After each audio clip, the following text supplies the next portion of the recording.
Hello, everybody. Welcome to Political Football. My name is Dave. I'm here with Scott and Cleve, part of the Matty Ice Media Network.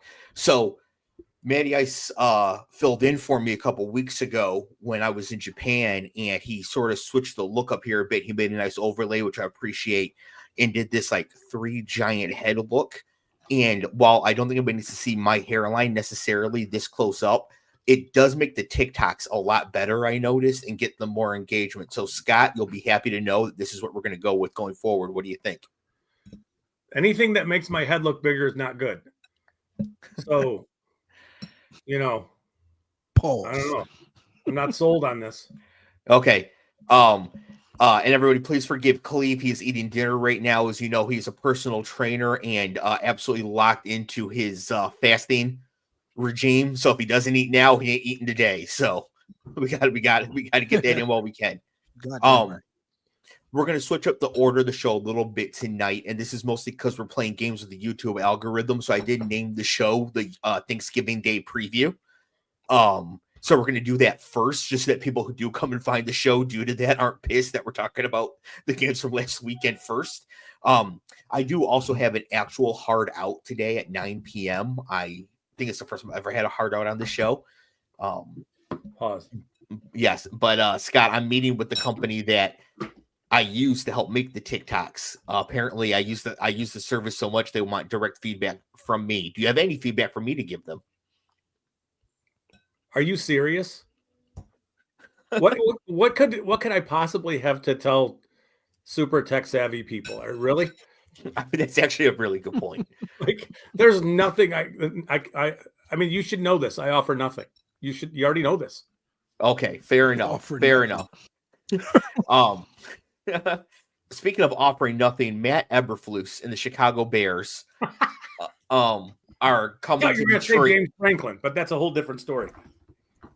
Listen, we will get to talk about James Franklin when they lose at home in the first round of the playoff to Arizona State or something. Okay, his time to let everybody down is coming. But right now it's the Bears, and the Bears are at the Lions. Lions are favored by 9.5, over under 48.5 points. The Bears are coming into this game off an emotional overtime loss at home to the Vikings that effectively ended their season. The coach is a lame duck. Everybody knows it. I don't think that the Bears are really going to be able to be up for this game 3 days later in a way that you really need to be. So personally, I think that the Lions will cruise to a rather boring victory 31-13 in this game. Scott, how do you see it? Completely the opposite. There's a stunner, huh? Listen, last year we all thought that while Green Bay presented unique challenges on Thanksgiving Day at home, that the Lions would probably cruise to a pretty easy win. I don't know that there's any rhyme or reason to fear the Bears at this point in time. It's just, this is one of those moments where if somebody was writing a show, you would be writing a story about Caleb Williams' coming out party on Thanksgiving Day on national TV against a division rival, indoors, blah, blah, blah. I don't know how much either of you guys have watched or followed what the Bears were doing before 2 weeks ago, as opposed to what they are doing now. Throwing the ball to Keenan Allen? Yeah, but like everything that they set up to do in the early part of the season via Shane Waldron was almost like, if you know a person has if you know that I have like a pizza problem, right? And it's a problem. Are you really going to be bringing pizza? If I'm telling you like, I love pizza, it's a problem, you shouldn't be coming to my house with pizza if I'm trying to get away from the pizza. Shane Waldron was essentially doing, that's a really stupid way of saying it. Shane Waldron was doing the same thing with Caleb Williams. Like, I know you want to hold on to the ball forever and run around and be Superman. Here's a bunch of routes where we're going to force you to hold the ball like forever. And when you get to your drop, so just so you guys know what I'm talking about, like if somebody's in a shotgun formation, a quarterback is, that's already effectively a 3-step drop. So shotgun, 2 steps deeper, that's your 5-step drop. You hitch and you throw. The design of most of these plays is the ball should be coming out at that point.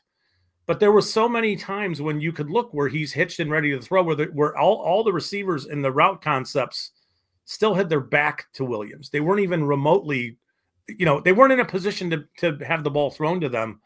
And now he does have to run around. So some of what Waldron had Caleb doing was forcing him to be Superman. And that's a terrible idea for a rookie quarterback who comes into the league having taken a bunch of sacks at USC. And it's the opposite of what you should be doing with a player like Caleb Williams. Get the ball out on time, make it not easy, but make it make sense in his mind as to why we're throwing the ball to Keenan Allen 7 yards down the field. Keenan Allen's an elite short yardage separator, but he's going to get caught the deeper he runs his routes. So if you're running him at 15 yards, he's not necessarily going to be open. And that's kind of what they were doing. They had DJ Moore playing as the outside X receiver. That's bad for him. He needs to be in motion and kind of moving around and stuff. So it wasn't just for Caleb Williams. It was the entire offense was so disjointed. And in 2 weeks, they don't look so disjointed. So I'm worried about it. So I understand what you're saying there. I do not disagree with anything that you said. However, Holy shit, somebody record the time. You and I actually agree a lot more often than we disagree. It's just more entertaining content when we disagree. So I might set it up that way sometimes. I just talk about where we agree all the time. But you said that if somebody's writing a story about the Bears, nobody's writing a story about the Bears right now. The Bears are not the main character. The Lions are. So the story is the Lions always lose on Thanksgiving, but this is the year they win the Super Bowl. So it's not going to happen this year. This year, the Lions are going to destroy their Thanksgiving opponent for the first time in a long time. It's been since like 2017 that they've won. And I know it's the Thanksgiving thing really has nothing to do with the Thanksgiving thing. Does that make sense? Like, yes, they've lost at home at this time 7 straight years, whatever it is, 6. I don't know. Tradition. Yeah, I guess so. It's just the Bears present unique challenges that with some of the Lions injury stuff going on.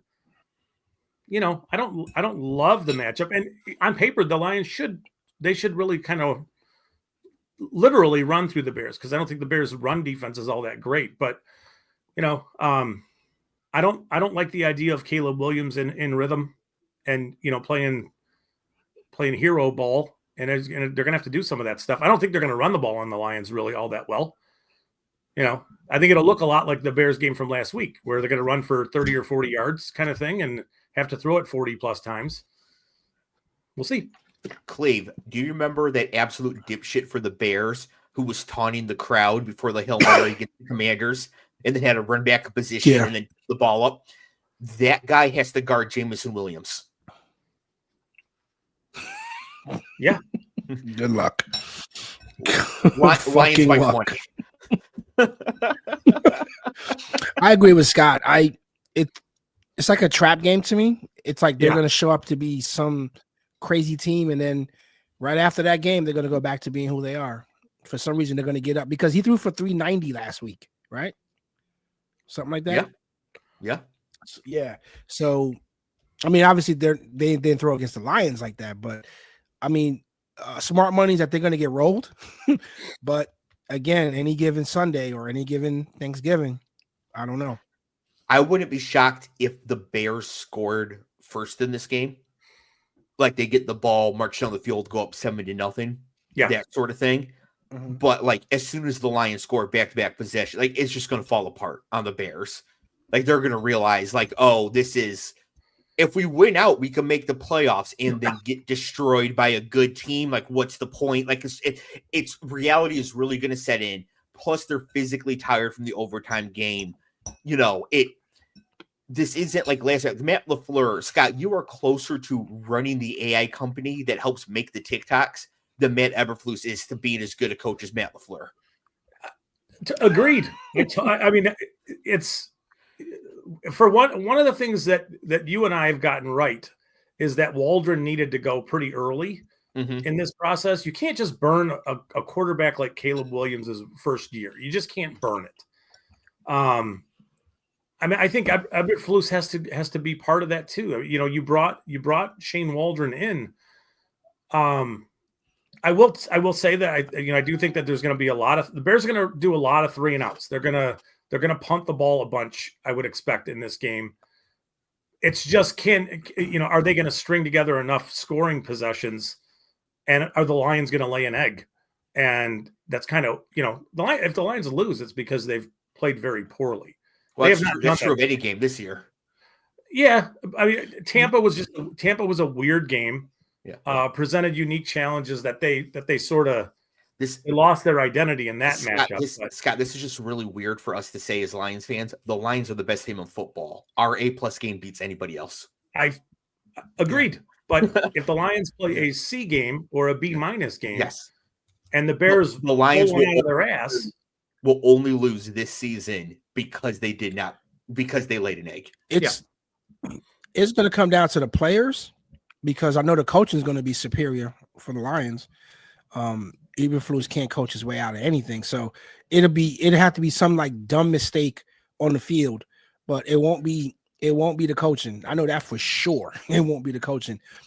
Scott, you said something very, very interesting, and I think when a first round, or let's say the first pick in the draft goes to a team that's obviously like a horrible team, there should be some assurances put into place where that team that's getting its first talent has to put in place whatever their needs are. They have to draft what their needs are. They can't just go off script and say, you know what, we need a running back when we don't need a running back.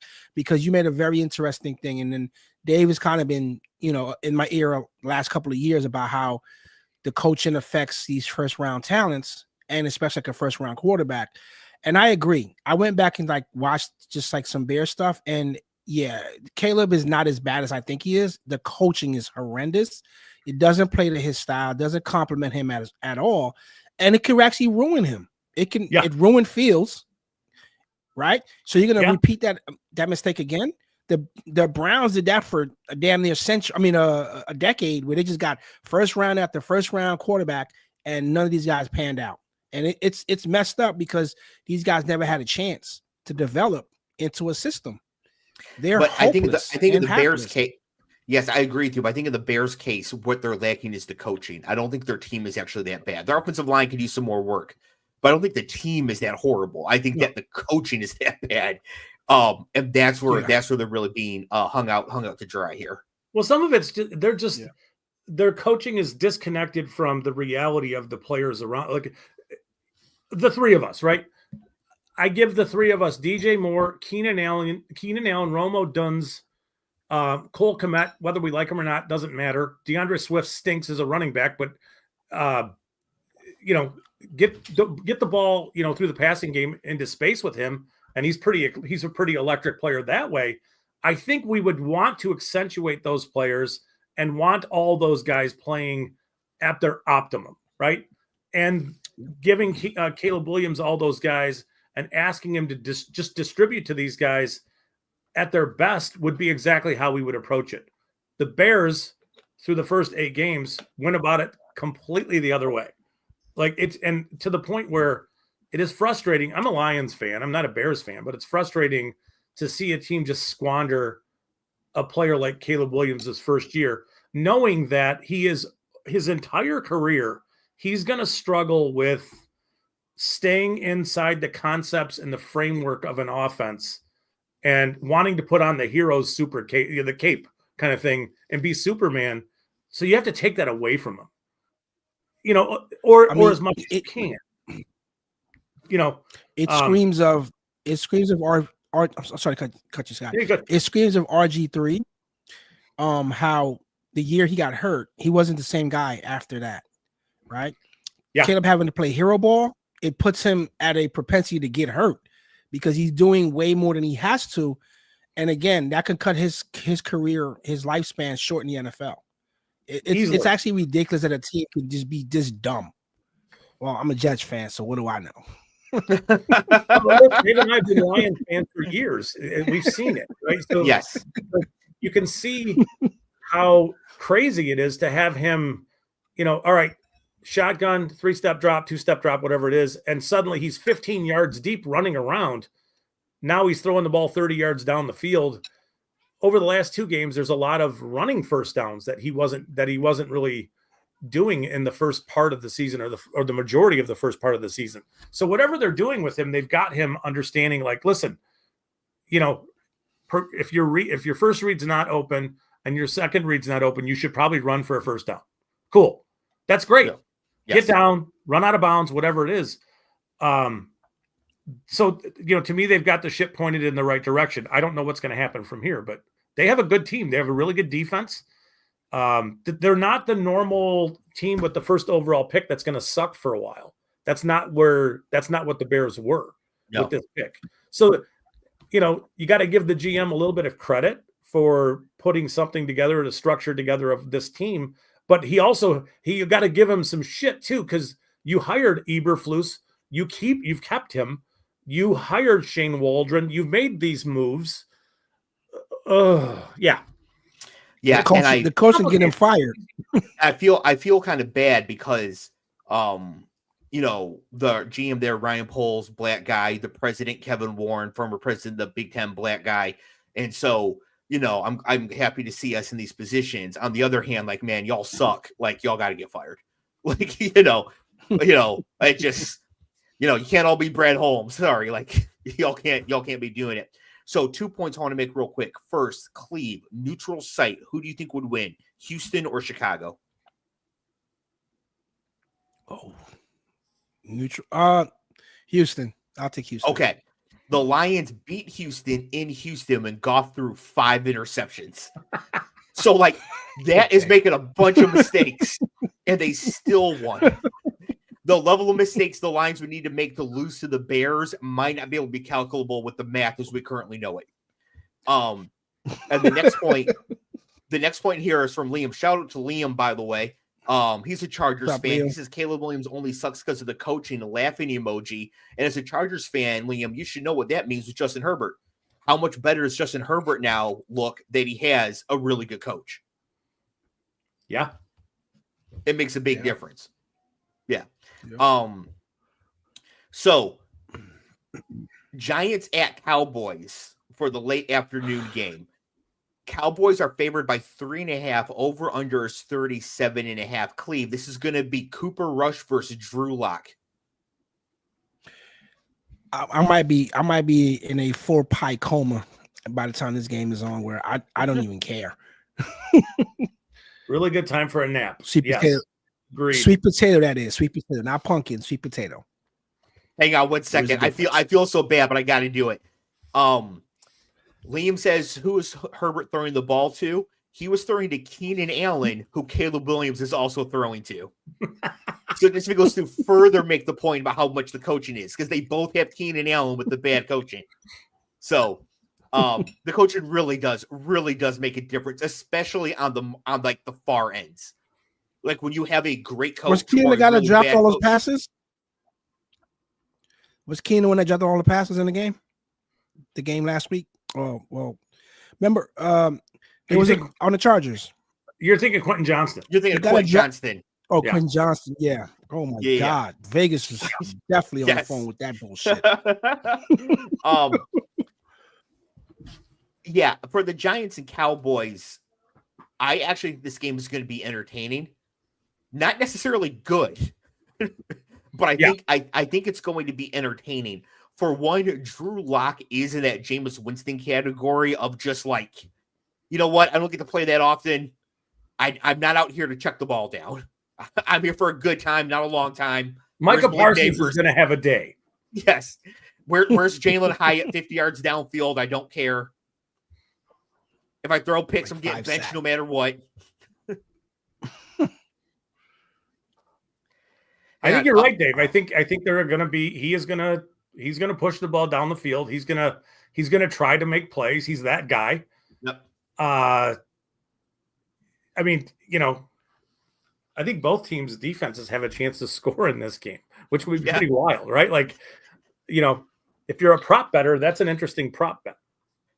If you got anytime defensive touchdown for both of these teams and you parlayed it, I don't know what the current odds are on either one of them to do it, but I imagine you could probably get 35-1, 40-1, just off the top of my head. I gotta address something. Go ahead. What is it? Hey, to Alex. He says, is Cooper healthy? The only positive is that the Giants have a D-line that can knock Thanksgiving stuffers out of. Okay, where was that last week? Because Baker.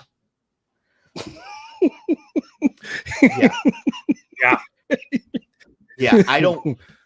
If I'm a Giants fan like Alex is, and we're talking about getting like Thanksgiving stuffing knocked out of our quarterback, I'd be much more worried about Micah Parsons going up against our invisible D-line the week after Tommy DeVito just got injured and knocked out of the game.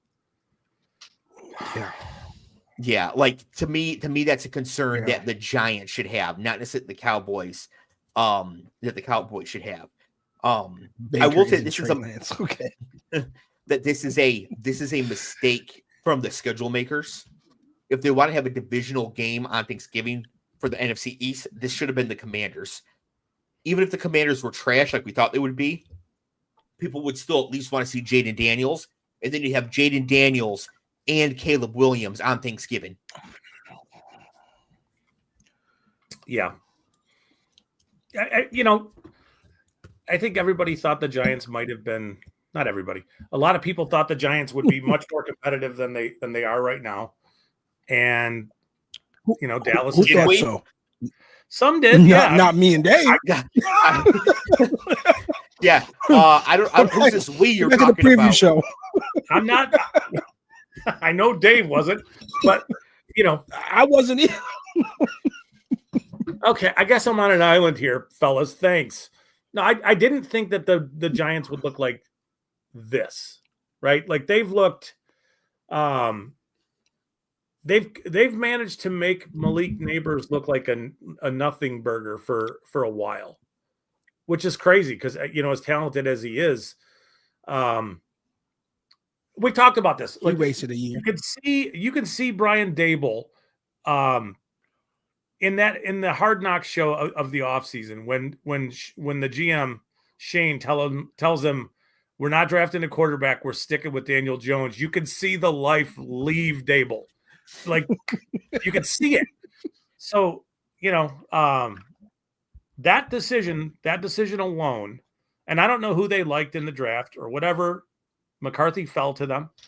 That decision might set them back for a very long time. Good luck finding a quarterback in this coming draft.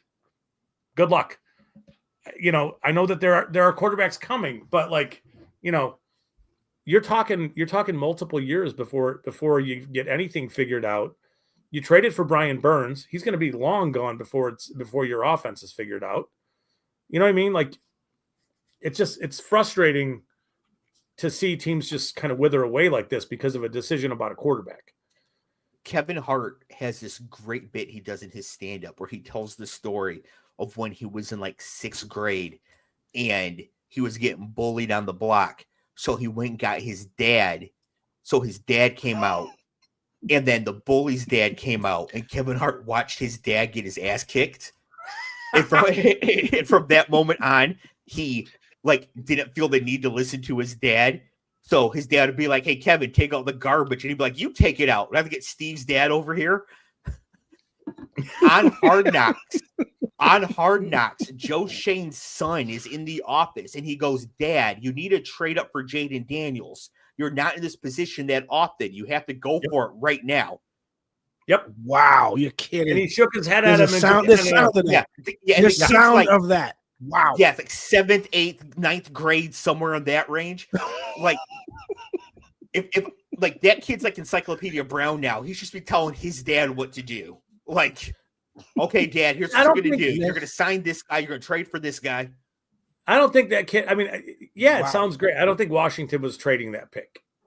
They weren't. So I don't think Caleb was a choice. The foresight, though. The foresight. Yes. Yeah, and I mean, the kids saw it. That's crazy. Daniel Jones is Daniel Jones. He's with Minnesota now. He's an interesting player. He'll sign another contract somewhere. He'll play somewhere next year. Yeah. But he's Daniel Jones, right? So he picked a really bad time for the Giants to get hot and win in the playoff game. But remember that before the draft, we didn't know the Commanders would take Daniels. So the kid was saying trade with New England. Go up to New England. And honestly, they should have traded for Drake May then. They needed to not have Daniel Jones and Drew Lock as their quarterbacks. Yes, but JJ McCarthy the lesson there. That's the lesson. Went past them. At the point where that show played, I knew that Washington was all in on Daniels, so everybody did. So they weren't going up to 2 to get to 3 or whatever it was to get Daniels. And as much as I think they tried to get up to where the Jets or the Patriots were, I don't think the Patriots were moving off of what they were doing either. Right? So what I'm saying is that JJ McCarthy falls to you at 6. That's probably the right pick. Yeah. Just to be able to move away. I know it costs you neighbors in the long run, but right now, I mean, McCarthy's hurt, so he's not playing, whatever. It's just that if you look to the draft this coming year, there's no JJ McCarthy in this coming draft. There just isn't. I don't know who's going to be quarterback 1. I have no idea. And that's what Alex here says. He says no QB what does that mean? Worth shit this year. That is correct. There is not a single good, high level elite quarterback prospect coming in the draft this year. There will be quarterbacks drafted in the top 10. Oh, somebody's got to get drafted in the top 10 for sure. Yes. Yeah. But I would take every quarterback drafted in the first round this year over the top quarterback off the board. Yes. Oh, I'm sorry, last year over the top quarterback of the board this year. Yeah. Every 2024 quarterback taken in the first round is better than, or a better prospect. Yes. And I know there's still a long way to go, but I think that they're all, even Penix, even Nix, those guys, they're all much more capable of some of these quarterbacks. When you think about Quinn Ewers and Jalen Milroe and Carson Beck, there's a lot of questions about Cam Ward. Yeah. Cam Ward to me is actually the best out of all of them because he has the Jaden Daniels start at incarnate word and work his way up. But he doesn't have the final season that Jaden Daniels had. No. Right. He's missing the win the Heisman Trophy with 8 trillion yards final season. And all the best quarterback prospects this year, they're all really old except for Shador. It's not a good quarterback class. So this was pretty obvious last year that unless a Jaden Daniels popped up this year, there wouldn't be that level of prospect. Right. Yeah. There was no Caleb Williams. There was no Drake May. So it was a mistake for the Giants to pass on the quarterback last year, even though Malik Neighbors is going to be great. Shout out to Kid Cowboy here. Hope you're not a Cowboys fan. If you are, sorry for the emotional damage. Talk about Garrett Nussmeier. And yeah, the NFL does like him. They do. He said LSU QB. Yeah, that's Garrett Nussmeier. So that's Garrett Nussmeier, who's the son of Doug Nussmeier, coach's kid. He's fine. But he's not Bo Nix, right? He's got the same sort of career arc as Bo Nix, but without the wins, without the final season, without, you know what I mean? Yeah. I would take Nix, Penix, and JJ over all these guys, let alone the 3 that went in the top 3. Yeah. Final score for this game, because Drew Lock is starting, either the Giants will win 24-20 or the Cowboys will win 34-17 with the defensive touchdown. There's no arguing that. Nah. It's true. We got a shout here from Berlina saying that Shedeur Sanders will be going number 1 overall, or at least as the number 1 quarterback, depending who gets the first overall pick. I can see that happening. I can see the hype coming on him, and he's also younger than Ward and Carson Beck and Nussmeier. So I can see just for the age reason, I can see it happening, but he's still not a better prospect. No. There's going to be fireworks because his dad ain't going to let him go to the Giants. He's ain't letting him go a couple You of are places. absolutely right. Yeah. And then I love this college football talking about going here. Kid Cowboy says the Kansas State QB. That's Avery Johnson, who I like as well. One of the first 5-star QB prospects. I think the only to ever go to Kansas State, but he is a true sophomore. So he will not be in the draft this year. He has another year to go. And if I were him, even though he's from the area, he went to his hometown school. I think Portal, baby. Yeah, I think he needs to be looking to transfer to a big time program to get ready for the NFL. I don't think Kansas State is the place for that. Get to Alabama. They have an opening. Alabama would be okay. I think the U is actually a great fit because the U does not have like a good young quarterback. You know, Alabama's got Julian saying that yes, Dragon Ball Z fans, Alabama will have a quarterback next year named Saiyan. But the U doesn't really have a young quarterback prospect coming through. So I think that they'd be a good option for them. But yeah, I love all the college football references in the chat today. Love our college ball around here. Before you go off of that, Dave. Yeah.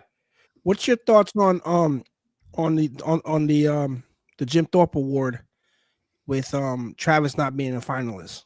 I was interested to know what your thoughts was on that. He's a finalist on 4 other awards, but for the Jim Thorpe, he's not even a finalist for that award. And that's to the best DB. Yes, it's definitely for the best DB. I did not know that. This is the first time hearing about it. My first thought is this is atrocious. I don't he's one of the best DBs in the country. Yeah. And he's not a part-time defensive back. Dion was pissed about it. Oh, Dion was. Dion said he wanted to give his back. He's like, take mine. Yep. Not even a finalist. One of the kids on the list has 0 interceptions all year. That's crazy. I actually don't mind that because a lot of the best players won't have interceptions because teams won't throw at them. Okay, so I'm just saying he doesn't have any.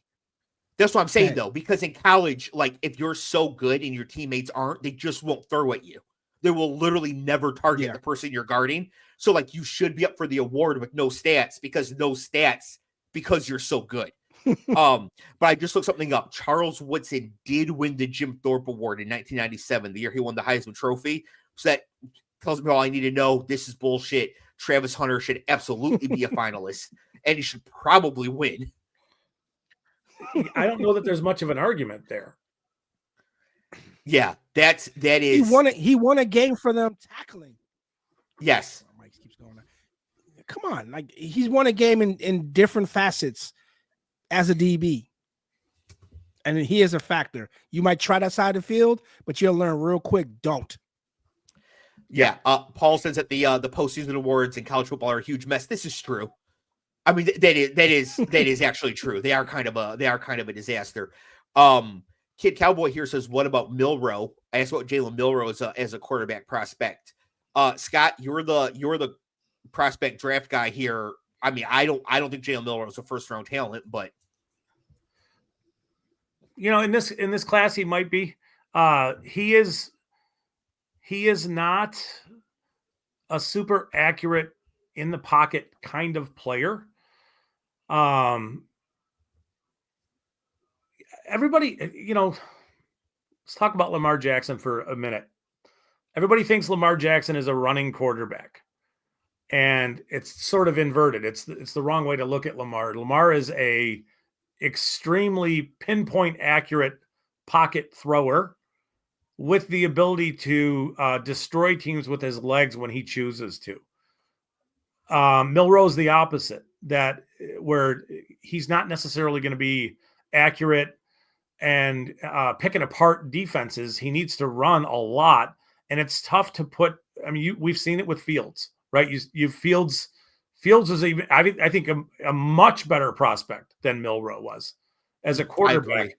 But even then, his limitations, in some ways, holding onto the ball a little bit too long, have really sort of derailed an offense's ability to function, right? So I don't know what a team would do with Milroe in the NFL outside of run lots of RPOs, and it's a tough offense to kind of run, in the NFL with the weapons that you need in the NFL to work. I'm not a big fan of his game, so maybe I'm not. maybe I'm the wrong guy to ask, right? But I'm not sure he's a great fit for where NFL offenses are. We saw Jalen Milroe play. We've seen him play a few times against really elite NFL talent on defense, most notably for us against Michigan in the Rose Bowl last year. And there was nothing about his game where I was like, this is elite enough for the NFL, besides if he gets in the open field. Yeah. Right. I mean, don't get me wrong, he can throw the ball a mile. Yeah. But a lot of like you can't just have arm strength, right? I think you're right. I think Jalen Milroe is what a lot of people used to think Lamar was. Yeah, there's that misconception about Lamar. To me, Jalen Milroe is a very poor man's Anthony Richardson in some ways, which Richardson's struggling right now in some ways. Yeah. Although, his team the players around him did not help him last week at all. But he can be very accurate at times, and he can thrive at times that, he wants to push the ball deep down the field. Where I'm not sure Milroe can do those things. So I don't know if that guides somebody as far as what I think Milroe is, I don't know. Does that make sense? It does. It does. Yeah, you're right. In such a weak quarterback class, maybe he does make his way into the first round. I mean, I never would have said that Bo Nix would have been a first round pick a year ago at this time. So maybe he does make it in. Okay, Cowboy says sounds like Trey Lance. The difference is that Jalen Milroe's been starting at a real school against real competition for like 3 years. Yeah.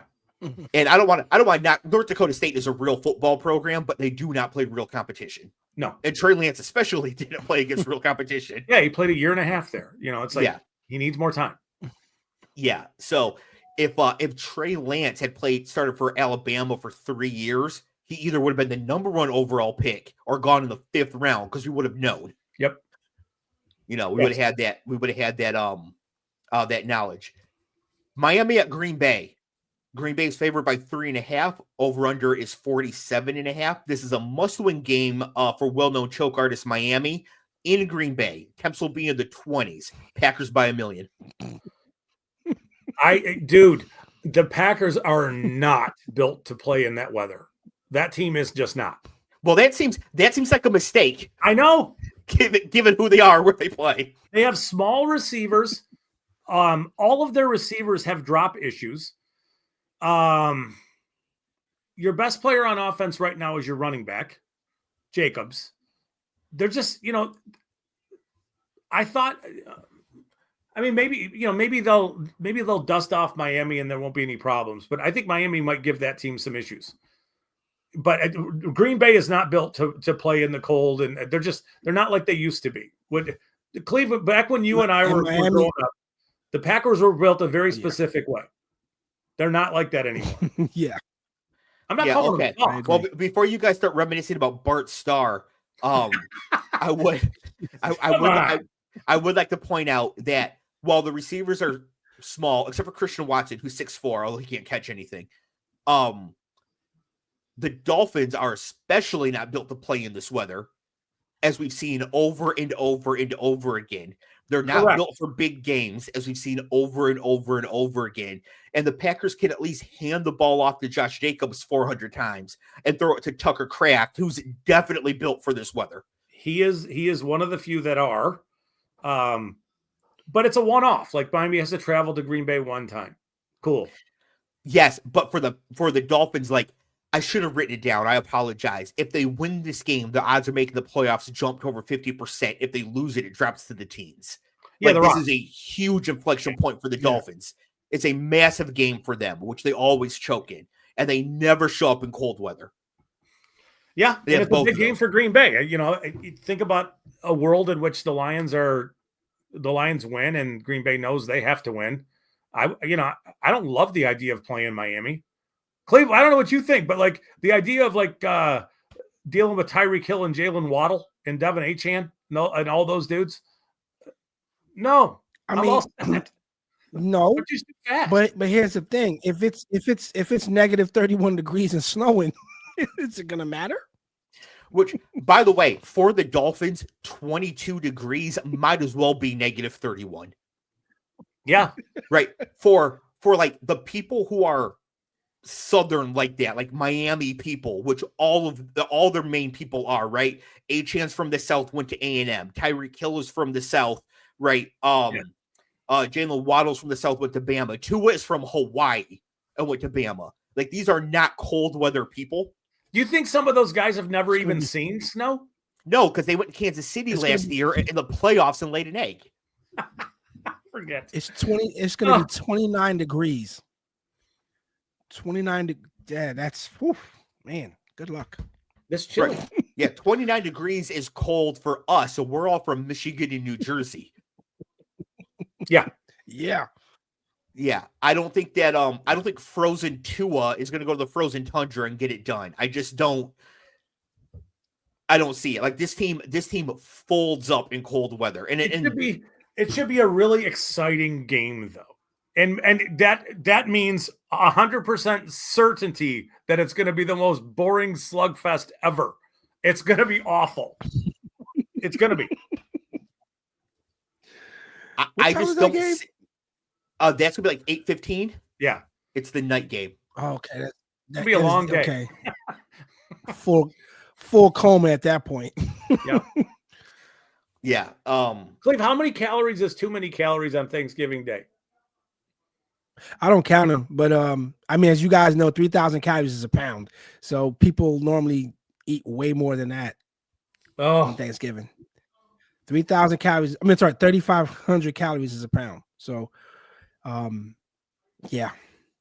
Wow. I mean, my biggest meal per day after fasting is about 2,200 calories, and then dinner is like 800 or whatever, if I can help it. So, what time do you? I'm derailing things here. Surprise! What time do you eat after you fast?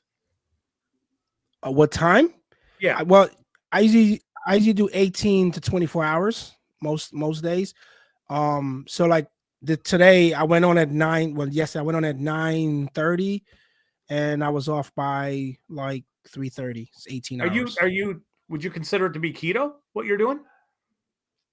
No, I was just well, I mean, it has some benefits that keto has, but it's literally like just rebuilding your body. I mean, it's so many benefits to it. Well, we'll talk offline. Yeah, do something like that. Yeah, I like the intermittent fasting. I do it every so often. Like it really does feel good when after you do it for a couple days, like you really get into the swing of it. Now, when I do it, as I say, my feeding window is 2 p.m. to 10 p.m. and then I fast 10 p.m. to 2 p.m. Okay. The feeding window is 4 feet by 6 feet. Just throw it all in the trough. Actually, don't throw it in the trough. My food can't touch. Whatever. What the fuck is that? I don't know. You can't touch that shit's, bro. Man. Anyways, Thanksgiving is a day where I don't gain any weight because Thanksgiving food is nasty. So, yeah, it really. You have to dial in something good. Like, is anybody really a fan of turkey? I mean, no, fried, but no, not really. Yeah, even fried. Have you ever had fried turkey? It's okay. What? Fried is that's a different animal, fried. But no, it's regular still turkey. It's still just okay though. You know, like yeah, no, I'm not. It's overrated. It's overrated. But to say that Thanksgiving food is overrated as a whole, we've had this discussion 2 years ago on this network on this very show. But Dave's point was he was going to 2 different households culturally, so that's why he feels that way. I feel versus me, I'm Caribbean, so my Thanksgiving food is not the traditional American food. It's not. So you're you're in Flavor Town, right? And I would be in like, hey, did you put salt and pepper on that shit? And Dave is upset that he's got to deal with some of both, right? Is that what's happening? So basically what it was is that because my dad had season tickets. White salt stuff. This is delicious. my dad had season tickets for the Lions. So we would go to the Lions games. And so I'd eat Thanksgiving dinner with him. And of course, the food was better, although most of it's still trash. Like cranberry sauce is horrible. Stuffing is terrible. No, I don't like that. Yams are awful. Sweet potato pie, horrible. No. All these things are awful. Un-American, bro. Not barely edible. But the one thing I noticed at my dad's Thanksgiving is that my stepmother would always make macaroni and cheese, and she makes some of the best macaroni and cheese on the planet. Shout out Marlene. Now, after we stopped having the season tickets, I went to Thanksgiving with my mom's at one of her friends' houses, all white people. And not only was everything way under seasoned, there was no macaroni and cheese. And that's when I realized that macaroni and cheese on Thanksgiving is not universal. And when I asked them why there was no macaroni and cheese, they said there was already mashed potatoes and you can't have two starches. Oh, they're delusional. And it was at that point that I joined ISIS. No, I didn't join ISIS. But like, if I was really prone to radicalization against my home country, it would have been in that moment. Because like that is just I can't you can't have two starches. We're all here to eat 10,000 calories. Put all the starches on the table. Yep. Oh, it was horrible. Oh, man. And so, like I say on the show every year, if you are listening to the show and you're going to a white Thanksgiving, just take homemade baked macaroni and cheese, even if they didn't ask for it. Just take it, because once it's there, they'll eat it and they will learn. Yeah. Yeah. Like, I couldn't believe it. Like, honestly, between like getting sunburns and not eating macaroni and cheese at Thanksgiving, I was like, how is this a superior race? Like, where do these people get off thinking this? This is absurd. Okay. All right. Like the audacity to think this about your own people. You don't even think macaroni and cheese on Thanksgiving. The basic things you have to do. This family, this household is making macaroni and cheese and lasagna, like a killer lasagna, like short rib lasagna. It's really good. Some nonsense about a turkey that nobody gives a shit about, but other things too. But yeah, like I think. What is it with the raisins in the potato salad? Can one of you explain that to me? Raisins and potato salad. What is? Are you Scott? You're up. Salad? I'm pro potato salad, but not with raisins in it. No. What's the raisins? I've seen that at a bit of color. Yeah, I'm seeing that. I'm like, what are we doing? Yeah. Yeah. Okay. Scott, we've established this. You're the show's expert on white people bullshit. You have to explain the raisins to the potato salad. Listen, I don't get it. Like, potato salad's junk anyway, for the most part. If you want to make potatoes, throw some butter in there and some. Paul, I've seen this at a cookout, and again, cookout versus barbecue versus. I've seen that at a cookout. He said I watch too much TikTok. I've seen this at a cookout, and no one touched it. That's the thing that happens. Now, of course, I don't eat potato salad because that's horrible. Like, anything mayonnaise based is inedible. I don't know why anybody would eat that. Oh my God! But I really don't know why. I really don't know why you would put raisins in a potato salad. Like, because I've imagined potato salad and the texture of it. Like, the last thing you want are just like random raisins popping up when you're chewing.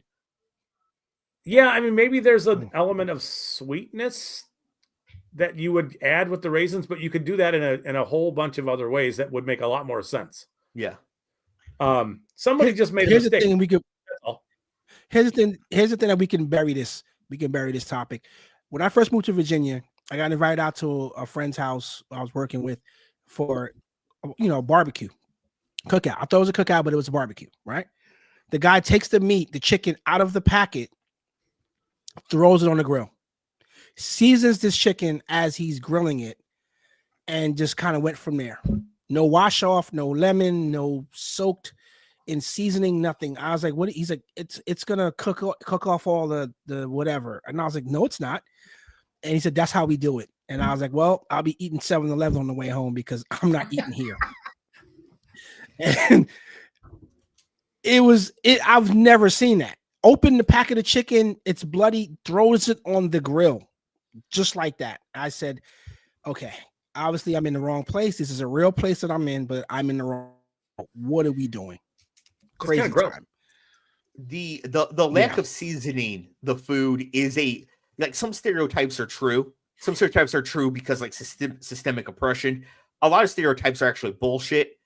Or they're bullshit because they apply to everybody. Like, black people like fried chicken. Everybody likes fried chicken. Like, right.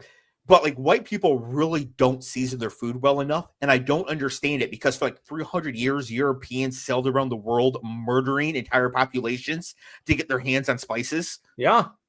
So why don't they use it now? I'll tell you, I think people of my ilk, whatever you want to call them, I think people are afraid to use to use too much spices. There's just fear. Like, what are you gonna do with it? Like, you shouldn't put that much basil in your pasta sauce. Really? Like, it's flavor.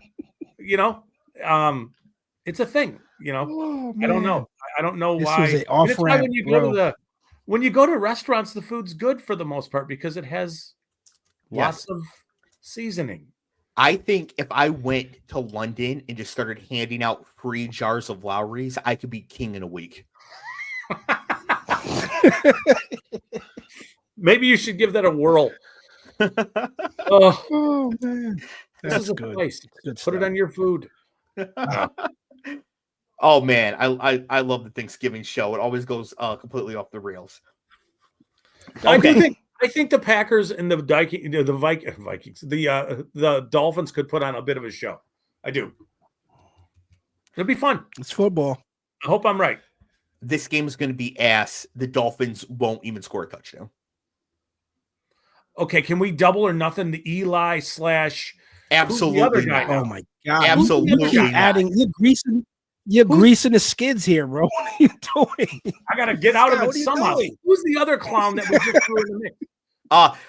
Actually, that is a great segue, Scott, into last week's game. Steelers 19, Browns 24. Hey, Scott, do first ballot Hall of Fame coaches lose snow games to Jameis Winston? We're gonna find out. Hey.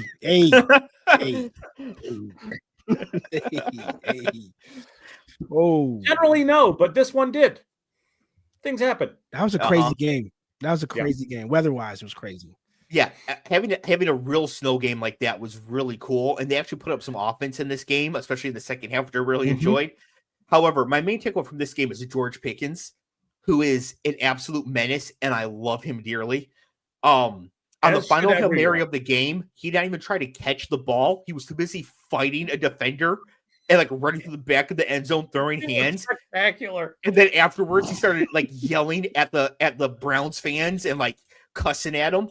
And I gotta say, I'm here for it. I think that's the sort of energy that we need more of the NFL. You know, just absolutely, as Lawrence Johnson would say, absolutely vociferous. He is a special talent and a remarkable personality. And you are right. It's been a while since there's been somebody like that. He is that guy. He's every bit of that guy. Yeah. He reminds me of. Do you remember it was the Michael Crabtree, Richard Sherman stuff with the necklaces and stuff? Yes. And then there's gonna be at some point it's gonna be Odell Beckham and Josh Norman kind of stuff where there's gonna be a clash. Clash of the Titans. I give you one better. Andre Johnson and Cortland Finnegan. Is it Cortland Finnegan? Yeah. Was it? Yeah. Yes. Yeah. That was ridiculous. Yeah, that was great. Mike Evans and Marshawn Lattimore. Yep. So which defensive back in that division has the personality to get caught up in this? Marlon Humphrey for the Ravens. It's got to be a strong choice. Yeah. Because like Denzel Ward does it. Denzel Ward doesn't have that dog in him like that. Like he's not crazy like that. The Bengals don't have anybody good enough. No. So unless it's somebody's going to come in later, it pretty much have to be Marlon Humphrey. Think about Travis Hunter and his vibe going up against Pickens. It's volatility. It's explosive. Yeah, I could see it. Yeah. I could see that. Yeah. They line up. George Pickens is like, "Hey man, can I see your Jim Thorpe award?" Oh, damn, too soon. Yeah. Woo! It's perfect. And they would Travis do some Hunter's shit like that. Travis Hunter's like, "No, you can't." But I can tell you what it's like to have 2 functional ACLs. Yeah. Anyways, you knew George Pickens was that guy on draft night, the way he was standing there looking at the TV with the ski mask on in his house. Yeah. Like, why are you wearing a ski mask to watch the draft? Guys are off, bro. Love it. Titans 32, Texans 27. Losing a home game to Will Levis when you're supposed to be the class of your division demonstrates that the Texans are not going to be a tough out in the playoffs. And in fact, I'll predict it right now. The number 5 seed in the AFC, no matter who it is, will go to Houston and win a wild card weekend.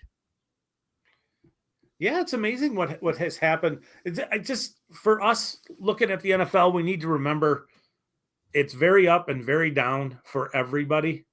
And a team like Houston that looked so good last year with a rookie quarterback doesn't look all that great this year. And it's just, it's the up and down kind of how it goes. But they didn't look that great 2 weeks ago on Sunday night against the Lions. They didn't look that great. They didn't look very good at all last week. I think they'll get it together, but some of the injuries are a problem. They just are. Yeah, I completely agree with that. Berlina says George Pickens giving me Antonio Brown vibes. Yeah. Yeah, but not like, I don't think George Pickens is evil. Like Antonio Brown's, he's got like women accusing him of domestic violence and stuff. Like No, that was later. That was later. We're talking about on the field stuff, like just being that guy. Like when Antonio Brown just kicked that dude in the chest on the punt return, that sort of thing. That type of shit. Yeah. Just idiot stuff. You're like, what is going on with this guy? Yeah, there's an element of craziness where like Pickens is willing to do crazy things. Yes. And he's so remarkably talented that it's okay. Yeah. Yeah, but that like away with it. Him just not paying attention to the ball in the air so he can fight the defender to the back of the end zone. He must have really got under his skin, bro. He must have said some hurtful shit. Like if I were a Steeler fan, I'd be very upset that he wasn't trying to win the game. But also, I'm pretty sure there was a draft. Man, that's awesome. Yeah. I want to be mad at you, but I was very impressed with what you were doing. Yes. Yeah. Okay, so I did want to get to this. We talked about the Bears a little bit earlier, so I don't want to talk about the Bears as much as specifically Matt Eberflus and Clev, why he is so horrible as a coach, okay? And why, for me, I'm giving all the Bears mostly a pass for this year. Not a 100% pass like I gave Trevor Lawrence for Urban Meyer, but it's like a 90% pass for this year. Okay. So first of all, this coverage I'm about to read comes from a blog called BearsGogglesOn.com, which is a phenomenal name for a Bears blog. Yeah. So they write, quote, during the Bears' Week 12 loss to Minnesota, Eberflus challenged a long 70-yard pass play to Jordan Addison. After the catch, it looked like Addison stepped out of bounds, but the refs didn't call it. The Bears challenged the play and would have won, except for the fact that the league isn't allowed to use the sideline camera, the angle it clearly showed him out of bounds for in-game challenges, apparently. Okay, so firstly, Scott, why in the world can't the NFL use sideline cameras to make these decisions? Because some stadiums don't have sideline cameras and it needs to be equitable. Yep, some don't. Yep. some, and they should be equally done. Yeah. Yes. It's one of the best views you can get. Yes. So, okay, but we all agree that's pretty silly, right? It's nonsense. It's the NFL. Would you be willing to give the Bears a pass on challenging this call if they came out after the fact and said they didn't know that they wouldn't be able to use those angles? Or would you say, the coaches should have known, especially because they were at home? It's their job to know their stadium is one of the stadiums that participates. Yeah. Well, the good news is that it turns out that Matt Eberflus did know that. Okay, now get this. Oh, boy. This is a quote from Matt Eberflus. First of all, I threw the challenge flag because it was an explosive play. It's 69 yards, and our defense did a wonderful job of stopping them there for a field goal. I was really pleased with that part of it. But again, when it's an explosive, we want to make sure that we want to throw that flag. And again, I understand sideline cameras, all that. They've done a good job of replay assisting, coming in and working with that. But I think it's always warranted to challenge when you've got that big of a gain. If it was 6 yards, no one would care. If it was 15 yards, I don't think you would care. But 70 yards, it's worth it, even if we don't have the best look we want to have. Those are his comments. That is his comments to the media when asked about it after the game. That is one of the flattest, stupidest things I've ever heard in my life. Yeah. He had one a couple weeks ago in the Hail Mary game. He had those yards didn't matter. Remember that? Yeah. You can't just challenge a play simply because it's explosive if there's nothing challengeable about it. You can. You're just burning a challenge. Right. For no reason. Yeah. What's the point? Yeah. Idiots. Right. And for him to acknowledge that he knew that they wouldn't be able to use the best angle for it, and he still challenged it. What was okay? So walk me through this for 4 seconds. What was he challenging? So Addison did step out. I know he did, but if he knew that they couldn't use the sideline camera to see it and use it as a means to overturn it, then what the hell was he challenging? Exactly. But because it's explosive, you have to do it. And the thing that makes this so stupid is that it shows that Matt Eberflus is not actually stupid in terms of lacking intelligence. He's actually an intelligent guy because he went through every single variable you want to look at. Yeah. But came to the wrong conclusion at every single point. That seems to be where his problem is. That's literally loading a gun, loading a gun and pointing it to your face and be like, yeah, I should just shoot myself. Yeah, it was like it makes no sense at all. And I don't understand, like, it's literally the Patrick's meme from SpongeBob where he keeps making all the correct points and then does this stupid thing at the end anyways. Yep. Yeah. Like, bro, you just walked through every single reason why not to do it. Then you said, but we did it anyways because it was an explosive play at 70 yards. Might as well throw it. Because why not? Yeah. It's bizarre. Yeah. So basically, I don't think Matt Eberflus could find his own dick with both hands in a map. So did you guys know the Bears got a field goal blocked again last week? Yes. Okay. I can't. I can't understand how this person was brought back to coach his team already. I can't understand how he hasn't been fired. And there's no way that team lost that game, saw that comment, is going to beat the Detroit Lions on the road 4 days later. We'll see about that part. But the McCaskey, who took over this team in 2012 or whatever it was, is a conservative guy. He's not firing Eberflus during the season. He's not going to do it. Obviously, he is a fan of. He likes Matt Eberflus. He does. He must. I'm looking at a 50 burger from the Lions tomorrow, and if that happens, he's going to be fired on Monday. Yeah, I don't think they get a 50 burger put on them Monday. I would love to see 50 points from the Lions tomorrow. It'd be great. Yeah, so we got a couple good comments here. Alex says, in poker, you'll see people give themselves 12 reasons to believe the guy that shoved on them has aces, then call. Which is true. I've seen that before. But the thing is, Alex, even if you call and they have aces, you still are at worst, 6% to win? If they have 2 red aces and you have ace of clubs, 6 of diamonds, and you share one of their red cards, like you still have, it's still 94-6, right? And it was 0%. He threw the flag drawing dead. Right? Yeah. Like, it's actually worse than that. Amazingly enough. He could have just said, hey, my team was tired and I wanted to give him a little break after running 90 yards downfield. Yeah. It was an important possession for us to stop them. We did that. We felt like it was worth burning the challenge. We were going to take the timeout anyway, so we threw the challenge flag. Now, sure, you're still burning the challenge for later, so it's still not very smart. Yeah. But I was when I'm trying to get a pack of gum out of my shorts and the flag fell out. I would go with that. I wouldn't have said anything but this. That's a really good thought, Cleve. I didn't mean to. I would have been I'm sorry. I'm sorry. I was texting my mistress about the love child my family doesn't know about, and I accidentally threw the flag. Like, I would say anything besides what he actually said. Yeah. Well, it sounds like he told the truth, which is fine, but his time should be short there. Yes. Then Berlina has a good question going back.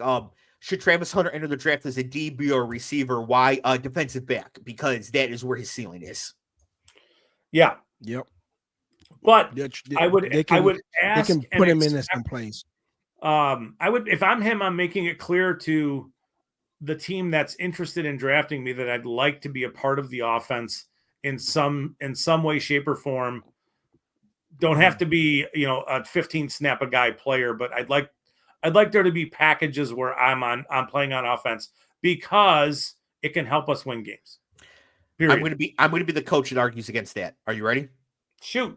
You're not playing offense. We're going to pay you $25 million a year to cover the other team's best receiver. We're not risking you blowing up your knee on a 4-yard end around. You play defense. You only play defense. Yes, coach. I agree. Right. Yeah. I would taking away half the field. I'll taking away half the field where I can get receivers to run wild. But taking away half a field, much more of an advantage for me in the game. Right. We are going to be investing too much money in you to do this one thing to risk you doing something nominal on the other end. Now, if it's like a red zone package, something like that, where you're catching the ball in the end zone or, from the 15-yard line and in, maybe something like that. But you're not coming on the 40-yard line to take a wide receiver screen and get blown up when you're I'm not saying run a slant, run him, on a slant into a linebacker safety, two dudes who want to rip your head off. No. That's not what I'm saying at all. No, red zone package, goal line fade. Exactly. Yeah. Yeah. You're not returning punts. No. You're not returning kicks. Yeah, that's what made Deion so special. That the returning punts part. That's what made him super special to me. Other than being a really good DB. Okay. If Travis Hunter is one of the 5 best punt returners of all time, he can return punts. Sure. But Deion was. Yeah, but that's what I'm saying. Like Travis Hunter, if Travis Hunter is the 31st best wide receiver in the NFL, he's never playing offense because, why would you even ever risk him with I that? get it. I get it totally. So, and if Travis Hunter finds a coach that agrees that he could play both ways all the time, that means Matt Eberflus got hired by somebody else, and that team deserves it. Cowboys 34, Commanders 26. This was an absolutely insane game. First of all, the Commanders lost at home to the Cowboys, so to fall to 7-5. So yes, the Commanders are better, but let's not get ahead of ourselves here. Like the Lions and Eagles aren't worried about the Commanders. No, they brought a bunch of teams back by losing. Yeah, the Cavante Turpin kickoff return was one of the most beautiful plays I've ever seen. The little spin was crazy. It really was. Oh. And the reason why he did the spin, right? Because some of the best spins I've ever seen are Barry Sanders and then Lamar on that run in the open field back in 2019. This spin was great because there wasn't anybody really near him. But I don't know if he understands this, if it was just intuitive or what, but the ball bounced in front of him sort of unexpectedly. When he hit that spin, most of the time, he's going to get crunched at the 10-yard line no matter what in that situation. The spin, though, throws the Commanders off, and maybe they move out of their lanes just a little bit. And since it's Cavante Turpin, he doesn't need that much space. So if you're going to die at the 10 no matter what, you might as well do something weird to see if you can create a little bit of space. And it worked. And it was amazing. I mean, it was one of the best, just most beautiful football plays I've ever seen. I mean, the best part is he muffed it. Right. Yeah. Had to recover. You muffed it, had to recover, and then get the. I mean, he was gone. The top end speed was 22 miles an hour. Yes, he was flying. Yeah. Very impressive. By the way, he's the former XFL MVP, Cleve. So they do have some. They do have some ballers in that league. It's worth watching a little bit. They do have some ballers in that league. Oh no. It's definitely a minor league for the NFL. It's definitely that. You're gonna see guys get brought up. Cowboys are up 27-20. The Commanders have the ball on their own 14-yard line with 20 seconds left. Somehow the Commanders hit Terry McLaurin for an 86-yard touchdown. Yeah, to make it 27-26. None of these guys. Go ahead, Cleve. No, it was 6 guys covering that area of the field. There was 6 guys. I've never seen that where you got 6 guys. No one made a tackle. No one even dove at him. Right. No one like they dove were at him. there. I'm like, bro. Because at first, sorry, Paul, trigger warning. At first it reminded me of the 2011 Under the Lights, Denard to Jeremy Gallon, Musburger. They left Gallon wide open. Like somehow there's just nobody near him. But there were people there to cover McLaurin. They just didn't. Nobody. Everyone thought, I thought he was gonna get him. Yeah. Absolutely horrible there from them. Now, I have the receipts. Scott, you can confirm that as soon as that touchdown was scored, I fired into the group chat that the Commanders absolutely must go for 2. Yes. 100%. Yeah. Immediately. Yeah. Immediately. Yep. Before McLaurin was even out of the end zone and handed the ball off to somebody else, you were there. Yes. And the reason for that is that if you have a quarterback like Jaden Daniels, Lamar Jackson, Jalen Hurts, Josh Allen, Anthony Richardson, your 2-point conversion package should not be 50-50. It should be much more like 60-40. Right? Those quarterbacks are such dynamic running threats plus good passing threats on such a short part of the field. Your 2-point conversion package should be way more effective than Matt Stafford's. Yes. So when it's a 2-pointer to just win the game like that, as opposed to kick the extra point, go to overtime, hope you get the coin toss or you stop them, and then you get it, like, just win it right there. Yeah. Instead, they go to kick the extra point. Cleve, what happened? Guy chipped it. Yes, it was. I'm looking for the meme. It was a meme that was hilarious. It was an awful snap. Like, this dude skirted it like a ground ball to the shortstop. And the holder actually did a pretty decent job, but it was just off from there. Missed the extra point. How do you leverage yourself, bro, with that? I mean, I know it's sport. I know it's, whatever, but like we've heard about the stories of Scott Norwood's house getting trashed. Yeah. After the Super Bowl when he kicked, missed the kick or whatever. Like, imagine if that was like a playoff game or the Super Bowl for them. Well, the thing is, like, I don't think anybody who actually watched that play blames the kicker. No. Like, it was such a terrible snap. It's the long snapper that's at fault there. No. And how does he live with himself? Probably by watching Red Zone with the rest of us going forward. Right. Like, whoever the best long snapper is in college football this year will be a Commander next year. There was a meme somebody sent me of a picture of him doing that. Yeah. And it's like he's looking for a ride right now in $4.95. He's looking for a ride out of the stadium. Yeah. So then the Did he miss 2? I'm sorry. Didn't he miss 2 as well that game? He missed a field goal too. Yeah, he missed a field goal too. Jeez. Wow. But and he promptly went to IR this week. Yeah. Yep. His leg got broken. Got back to the back room. Yeah. Golf clubs. Yeah, but then the craziest play of the game happened after all that shit happened. So the Commanders have to go for an onside kick. They kick the onside kick. The Cowboys pick up the onside kick and run it back for a touchdown to give themselves an 8-point lead with time on the clock to have to give the ball back to the Commanders.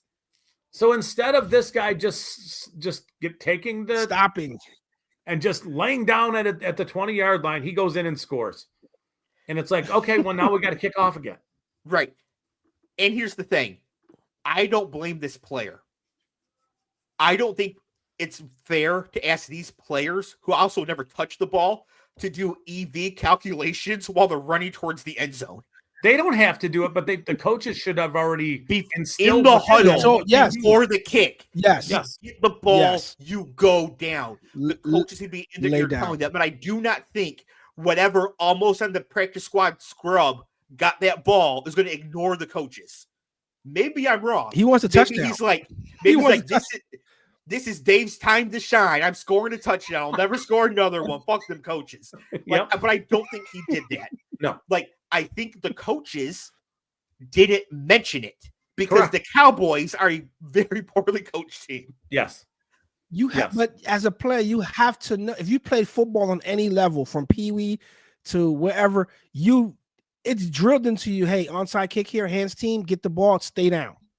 Stay down. I agree with that, but most onside kick opportunities, especially in the NFL, you fall down naturally. Yeah, this one wasn't. It kind of bounced right to his chest. He took it. Yeah, as he was running. He was going to the end zone regardless. Yeah, right. Because more than you have it drilled in you, get the ball, fall down on the hands team, is you have the ball running towards the end zone. See, I think he had a prop bet on himself for an anytime touchdown score. That's what I don't think we could just say that. I think it's actually a crime. I don't think we could just say that. I'm just saying, in my mind, the mind is a wasteland. Oh, it's wild, man. That's wild.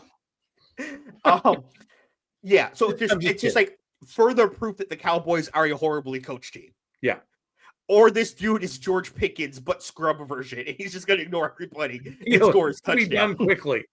But I don't think that's the case. Okay, we've got a couple more minutes here. I'm just going to zoom through some of these. Patriots 15, Dolphins 34. Automatic win for the Dolphins. Much more important game for them coming up on Thanksgiving, as we mentioned. Chiefs 30, Panthers 27. Yeah.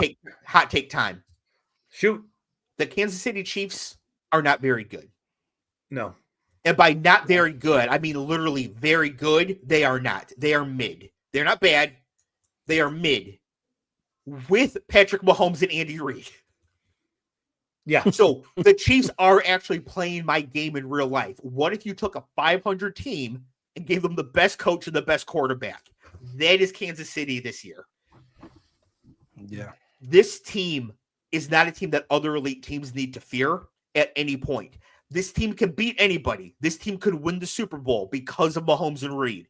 Yeah. But Buffalo, Baltimore, Philadelphia, Detroit do not need to cower if they run into this team in the playoffs or in the Super Bowl. No, it's a little different now than it once was. Yeah. Even Mahomes isn't playing all that great right now. The thing that stood out to me in that game was how good Bryce Young looked. Yeah, he played his balls in this off. matchup. And I know that last year we just about murdered him. Yeah. For how poor he played. But he looks good. He does look good. So he had a very functional game as an NFL quarterback where he showed flashes. So did Zach Wilson. Yeah. So Bryce Young needs to do this more often and much more consistently to move out of bust territory. He is. He's had a long stretch of after Dalton started a couple of games, Bryce Young came back, looked like he had recognized some things, learned some things, and has since then played, I would say, better week to week. Still got a long way to go, right? A long way to go. But he does look, he looks better. The hopes for his career are much higher than they were 6 weeks ago. He has shown a level of improvement that somebody like Kenny Pickett never did. Yeah. True. I still don't think he's going to amount to much, but you're right. The door is open. The possibility is now there. Bucks 30 at the Giants 7. Coming out game for Bucky Irving. I forgot to write his stats down, but he ran for a lot, caught some passes, scored a touchdown. He had like 6 catches for however many yards, like midway through the second quarter. And it's like, Rachaad White's supposed to be the guy who catches passes. Yes. What's Rachaad White going to do? Because he might be done here. Yes. And Bucky Irving good. I had Bucky Irving on my most expensive DraftKings team. He got tackled at the 1 twice. Yeah. And didn't get either touchdown. So I wasn't tilting that at all. Anyways, Tommy DeVito got hurt in this game, so now we get Drew Lock on Thanksgiving. Lions 24 at the Colts 6. The Colts dropped about 24 passes in this game, including 2 touchdowns that could have made it more interesting. As it was, there was literally nothing they could do. The Lions just spent the second half milking the clock, getting ready for Thanksgiving. Yep. It's pretty much the summary. Yes. Broncos 29, Raiders 19. Cleve, the Broncos have played 12 games. How many have they won? 7. That is correct. 7. That is correct. Yes. I thought you were going to say like 4 or 5. No. Well, they beat us. So what the fuck? The Broncos have the same record as the Commanders. Bo Nix has more total touchdowns, but slightly fewer yards than Jaden Daniels. Jaden Daniels got one of his wins on that crazy Hail Mary. I think if I were voting right now, I would actually vote for Bo Nix to be Offensive Rookie of the Year. I think so too. I think that may not hold, but that's how I vote for it right now. No. For how they both started, they actually flipped. It flipped. Yeah. From how the season started. Yep. Cardinals 6, Seahawks 16. This was an absolute wet fart of a game. The whole thing pissed me off. Yeah, it's bullshit. Oh, what specifically? All my parlays got blown away. All my parlays got blown away. 22 total points. Yeah, it's the fuck. Yeah. That's what says fuck Vegas. Yeah, I mean, you have Geno Smith, Ken Walker III, the 3 wide receivers against Kyler Murray, Marvin Harrison, and Trey McBride and James Conner. You get 22 total points. Who are the defenses? The 85 Bears and the 2000 Ravens? It's true. That's what I mean. Like this is one of the worst games I've ever seen because it never should have been that bad. Like if the Giants Cowboys ends up like this, I'm like, okay. Right? This is horrible. 49ers 10, Packers 38. The 49ers are toast. Last week I predicted they would not make the playoffs. Now I think it's almost a dead certainty. This week at Buffalo on Sunday night, and they host Detroit in week 17. And a game where if Detroit wins, they probably lock up home field advantage. Yeah. Oh, and we want that revenge for losing the conference championship game last year. Be nice. That's going to be on the table. If we add 2 more losses now to the 49ers record, they basically need to win out to try to win that division. It's not happening. Nope. It's done for them. And they are very lucky that the Cowboys have collapsed and they're going to get all the coverage. Yeah. True. Eagles 37, Rams 20. You know what? Saquon Barkley is really out here doing his best to make me look as bad as possible. I said it. He's taking it personal, Dave. He is. Always a special guy, bro. Yeah, the thing is, like, we talk about legendary seasons for running backs, which you average 23 PPR points per game. And there are some heuristics you want to look at for running backs that can do that. You need running backs that are likely to catch 4 or more passes per game, which he's not for the Eagles. The Eagles don't really throw to the running backs that much, right? You need somebody with a path to like 15 to 18 touchdowns, which he really shouldn't have and doesn't actually have because Jalen Hurts keeps getting all the 1-yard touchdowns, even though he's at 12 already. So what you have here is a running back who's really just being hyper efficient on the ground, hitting multiple home runs, getting there, which is the least likely way running backs get there. So on the one hand, I feel kind of vindicated in fading Saquon Barkley this year because the way he's being used is exactly what I thought. He won't catch a ton of balls. He won't get the short yardage work at the goal line. And Kenny Gainwell got a goal line touchdown in this game, right? So I feel vindicated by a process standpoint. Unfortunately, the process doesn't pay rent. So that's a good way to put it. So what's actually happening is not good for me or my portfolio of best ball teams, but he really is having a solid year. He will not be the MVP. No. A running back will not be MVP. But if a running back could be MVP, he is making a case, Clev. Yes, he is. Special guy, man. I mean, like I said, every time he has a great game, no team is going to do Hard Knocks again in the offseason. There's no cameras in the back office ever again for any team. And if you are, you're stupid. Yeah. Just turn down the opportunity to be on HBO. Nobody needs to see some of how the sausage is made there. Nobody needs. That was the best season of Hard Knocks since the Dolphins, where they fired Ocho Cinco, besides the Lions. That was really cool. They need to do it every single year. It's incredible TV. And I think that it should be like win the button in poker. If you're on Hard Knocks for the offseason and you don't make the playoffs, you have to do it again. Oh no. And you have to keep doing it until you make the playoffs. Run it back, and then you can pick which team takes it. No team can take it until 5 other teams have taken it. Hot potato. Huh? So the Giants just keep doing it till they make the playoffs, and they're like the Cowboys.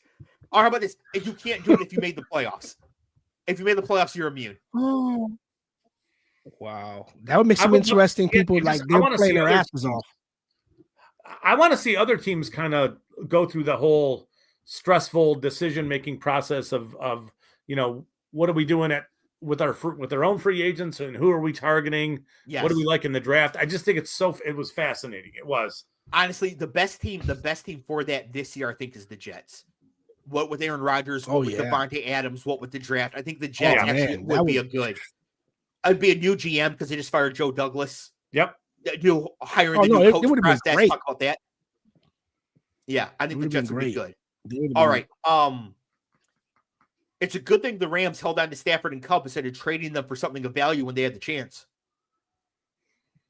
I just want to say, somebody said they shouldn't fall that fool's gold those couple of wins. Yeah, well, they're done now, right? They're out. Yep. Yeah. And for this reason, the NFL trade deadline should be the Wednesday after Thanksgiving. I agree. Because push it back. Lots of things have happened since the deadline. Yeah. Yes. Yeah. Agreed. And that could make it more interesting. Yeah. Especially teams that are out of it now. Like, what if the 49ers wanted to flip CMC or Debo? Sure. Right? Yeah. Which would have been insane after week 8. Yeah, I think the NFL could come up with a crazy trade deadline, almost like the NHL had for a long time. Yeah. In the no salary cap days. Yes. If they just waited a little longer. Yeah.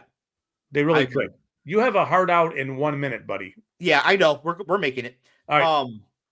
Ravens 30 at the Chargers 23. Great win for the Ravens going on the road to beat a playoff team.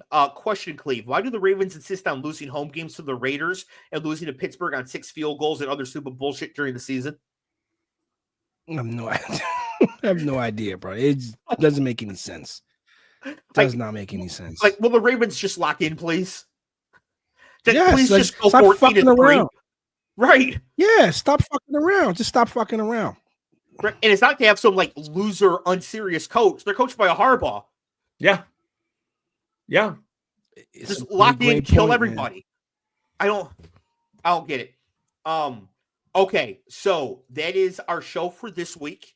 Thank you everybody who joined us. If you're new here, please subscribe, turn on notification bells. It really does help us. We've crossed the 100 subscriber mark. We're up to 108 now. The TikToks are helping that as well. So, Gloria. Yeah, thank you very much. Everybody out there. Cleve, final words. Happy Thanksgiving, everybody. Thank you for always participating. It was great to have you guys in the chat, and wish everybody a safe and glorious holiday tomorrow. Scott, I'm going to echo those words. They were said perfectly. So I'm just going to say same thing Cleve said. And those were my final words as well. Everybody have a safe Thanksgiving and a safe night before Thanksgiving. It's particularly dangerous out there this evening. Everybody eat too much. This is the time to do it. But please, just get some Chinese food. Don't be eating all that turkey. All right. We'll see you next week. Peace. Peace.